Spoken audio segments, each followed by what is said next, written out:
Eric Adams indictment unsealed, New York mayor charged in campaign contribution scheme. A federal indictment charging New York City Mayor Eric Adams with a decade-long campaign contribution scheme, bribery, and other crimes was unsealed Thursday morning, hours after FBI raided his Gracie Mansion residence and seized his phone. The 57-page indictment accuses Adams of 5 criminal counts related to obtaining illegal donations for his 2021 mayoral campaign and accepting free luxury travel dating back as far as 2016, when he was Brooklyn borough president. Much of the indictment filed in U.S. District Court in Manhattan centers on the Turkish community, Turkish businessmen, and a senior Turkish government official who allegedly exerted influence on Adams. Adams is accused of accepting well over $100,000 in foreign travel benefits and illegal campaign donations. Public office is a privilege, said Manhattan U.S. Attorney Damien Williams at a news conference detailing the charges. We allege that Mayor Adams abused that privilege and broke the law, laws that are designed to ensure that officials like him serve the people, not the highest bidder, not a foreign bidder, and certainly not a foreign power, Williams said. These are bright red lines, and we allege that the mayor crossed them again and again for years. The indictment says a senior official in the Turkish diplomatic establishment facilitated illegal campaign donations to Adams and also arranged for the mayor and his companions to receive free or discounted travel on Turkey's national airline, which is owned in large part by that country's government, to France, China, Sri Lanka, India, Hungary, and Turkey.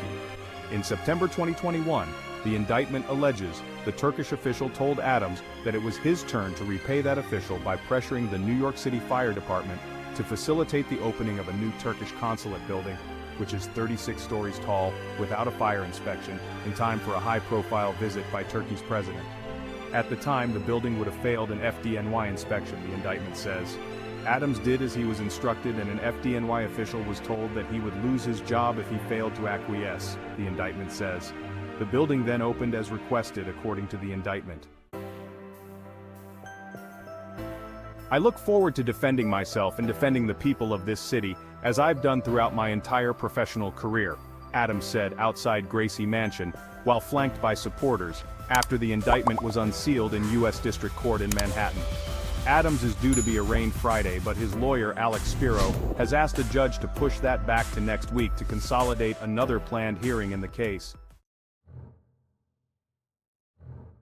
The indictment says Adams, a 64-year-old former police captain, received more than $10 million in public matching funds for campaign contributions by using so-called straw donors in the United States to hide the fact that he was accepting foreign campaign contributions. Starting in 2014, and thereafter, for nearly a decade, Adams sought and accepted improper valuable benefits, such as luxury international travel, including from wealthy foreign business people and at least one Turkish government official seeking to gain influence over him, the indictment says. By 2018, Adams, who had by then made known his plans to run for mayor of New York City, not only accepted but sought illegal campaign contributions to his 2021 mayoral campaign, as well as other things of value, from foreign nationals, the indictment says. As Adams's prominence and power grew, his foreign national benefactors sought to cash in on their corrupt relationships with him, particularly when, in 2021, it became clear that Adams would become New York City's mayor. Adams agreed, providing favorable treatment in exchange for the illicit benefits he received. After his inauguration as mayor of New York City, Adams soon began preparing for his next election, including by planning to solicit more illegal contributions and granting requests from those who supported his 2021 mayoral campaign with such donations. Adams is charged in the indictment with 1 count of conspiracy to commit wire fraud, federal program such donations.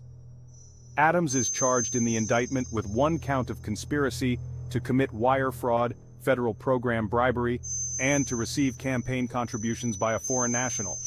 He also is charged with wire fraud, 2 counts of solicitation of a contribution by a foreign national, and bribery. Adams is at least the 2nd New York mayor to be criminally charged while still in office, and he is the first official in his administration to be charged as a result of multiple pending investigations that have ensnared the New York Police Department and the city's top schools official. Adams' lawyer Spiro, in a statement Thursday morning, said, Federal agents appeared this morning at Gracie Mansion in an effort to create a spectacle again and take Mayor Adams' phone again. He has not been arrested and looks forward to his day in court, Spiro said. They send a dozen agents to pick up a phone when we would have happily turned it in.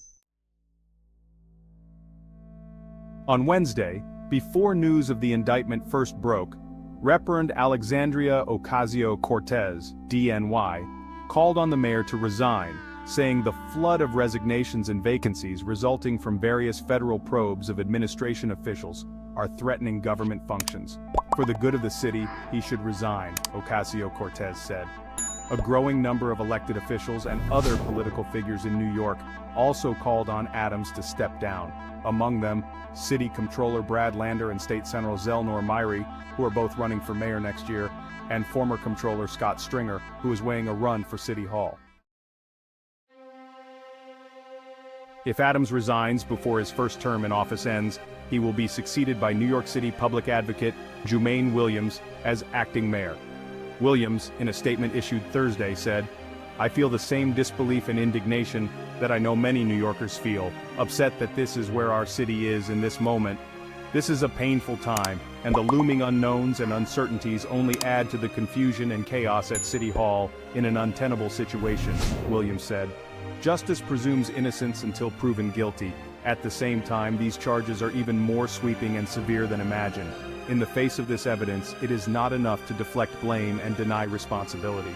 It is federal officials' obligation to prove their case, and it is the mayor's obligation to prove to New Yorkers that there is a real plan and path to govern the city effectively and regain trust, and his time to show that plan is rapidly running out. There are multiple federal investigations into Adams and people affiliated with him and his administration. On Tuesday, City Schools Chancellor David Banks told Adams he expected to retire at the end of 2024. Banks's surprise announcement came weeks after federal authorities seized electronic devices belonging to him, his brother, Deputy Mayor Phil Banks, and his fiancée, Deputy Mayor Sheena Wright. Another Banks brother, Terrence, is being investigated by the Manhattan U.S. Attorney's Office in connection with the allocation of city contacts worth millions of dollars to the companies who received them after hiring Terrence Banks's consulting firm. The same prosecutor's office is probing whether James Cabin, the twin brother of former New York Police Commissioner Edward Cabin, exploited his ties to his brother and the NYPD to benefit his nightclub security business. Edward Cabin resigned as police commissioner on September 12, a week after his own phone was seized by federal investigators. 3 days after Edward Cabin resigned, Adams' mayoral counsel and chief legal advisor Lisa Zornberg resigned, saying she had concluded that I can no longer serve in my position. Last Friday, federal investigators executed search warrants at the homes of Thomas Donlan, the acting NYPD commissioner. Donlan, who is a former top FBI counterterrorism official in New York, said this week that the investigators took materials that came into my possession approximately 20 years ago and are unrelated to my work with the New York City Police Department.